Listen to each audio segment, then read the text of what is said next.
You have the same interface, same exact interface. There is no difference. So why would you go for the more expensive one? Now that's a question which we have to answer here. Hey guys, welcome to the channel. Today we are going to see two Apple Watches, the Apple Watch Series 8 and the Apple Watch SE 2022. These are the newest Apple Watches which are around, and this is obviously a couple of months later. Today we are going to see which one should you actually get between both these watches. They look exactly the same. There is not much difference if you actually see. But yes, there are 2 or 3 functions which are more or less with respect to both these watches. As you can see, I don't know whether you can read, but both are 45 mm. There you go. So that's how it is. It says Apple Watch SE 44 mm, and here you'll be able to see Apple Watch Series 8 45 mm. So this is water resistance to 50 meters. This is also water resistance to 50 meters. Both here are the GPS versions, and I think they are the best ones to have. Now let's get into both these watches individually. Talking about the design of the SE, you have a speaker grill here, which is like 2 speaker grill, so it's divided. Obviously you have a plastic back with all the sensors. It's got a nice circular kind of a sensor going on here. Then you have the digital crown, obviously, with the vibrating function. You have the microphone hole, the power button, and then you have your screen, which is the 44 mm LTPO Retina. Okay, here you have the same speaker grill, but this is a through and through speaker grill. There is no division. On the back you have a glass, while here you have a plastic. Slightly different sensors to measure your ECG as well as blood oxygen. You have a different digital crown here because of the ECG. You have a microphone hole and power button. So that's how it is. 45 mm screen out here. If I go on to the specifications, the screen on the Apple Watch 8 is basically a 1.9 inch Retina LTPO OLED. It peaks at 1000 nits. Frankly, 1000 nits is more than enough for you to have a good visibility under the sun. So this is good. The SE, on the other hand, which is here, has the same exact screen. So you have a Retina LTPO panel. 1000 nits is the peak brightness. The screen is slightly bigger here, so you have 1.9 inches, 1.78 inches. So that's the difference. The pixel density, everything else is the same. So the clarity will be the same with respect to both the watches.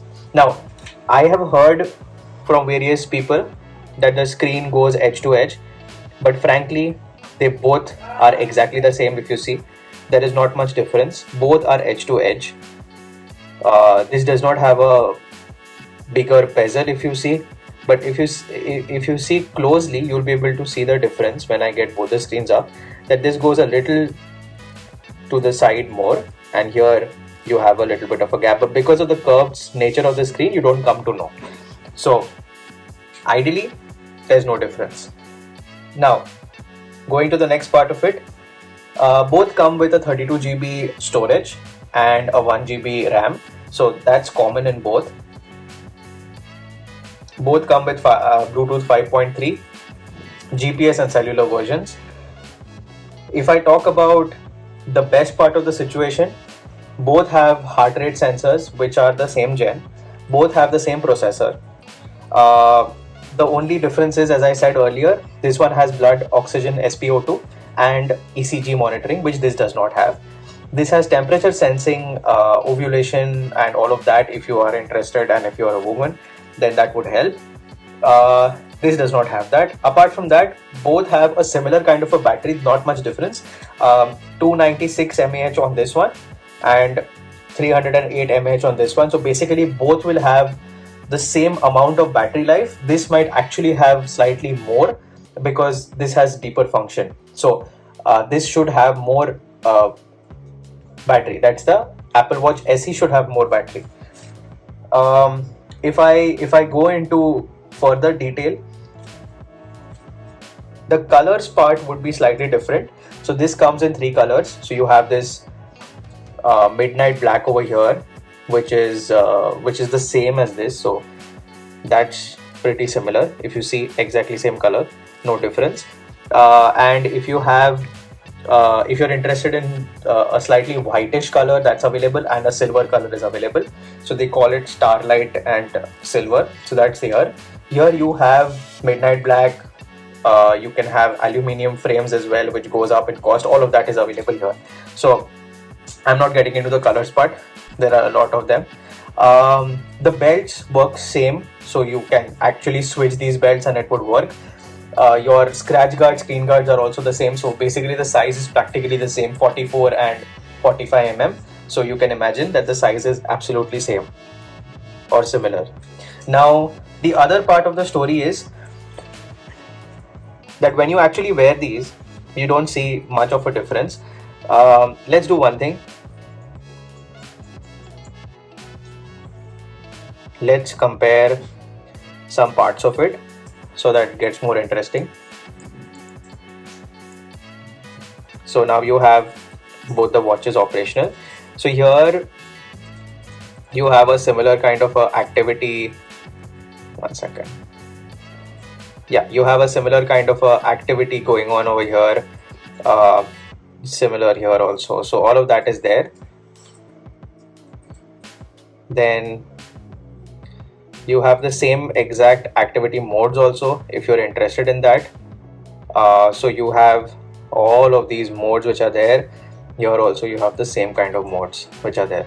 Now obviously I cannot go into each and every one of them, but most of them are same. With Apple Watch OS 9.3, you have higher what can I say, some more workouts basically which have been added. Here you have the backtrack also. So I've already set this up. Now if you see, you have the same interface, same exact interface. There is no difference. So why would you go for the most expensive one? Now that's a question which we have to answer here. You have the noise reduction, you have everything, practically everything. You have nothing which is not here. You have a walkie-talkie, all of it is here. And let's do one thing. Let's jump into the battery life.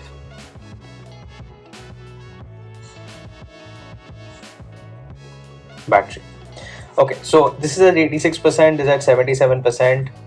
If you see the battery percentage going, you'll be able to see how it is actually.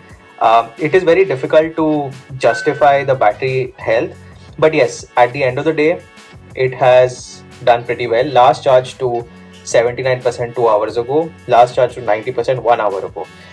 So from 79 to currently 77 in 2 hours, that's good. And 90% to 86% in 1 hour. Okay, so this is actually eating more battery right now. So that's something which we can take from here. Apart from this, obviously on the Apple Watch Series 8, you have the ECG app, which is this one. So you have this. I'm not going to test it right now. Then you have the blood oxygen, which is also important. Apart from that, there is nothing else which is different. So mindfulness, all of it is there. So yeah, overall, I think both the watches are very similar to one another. Now let's talk about the main part of the story, which is the cost. The Series 8, which is this one, is almost 50% higher in price compared to this one. And I frankly feel that this is actually a good buy, the Series SE. You can actually go for this one compared to the Apple Watch Series 8. So my take, go for the SE, do not go for the Series 8. And go for the SE if you're coming from the Apple Watch Series 3 or 2 or 1, then go for this one. If you want to have the ECG, if you think you're a heart patient or somebody is a heart patient in your family, then go for this one. Apart from that, you can go for the Apple Watch Series SE. So that's the video here. There are a lot of discounts going on this watch, so you can actually go ahead and buy this one right now. While I would say skip the Apple Watch Series 8. That's all from my side. As usual, thanks for watching.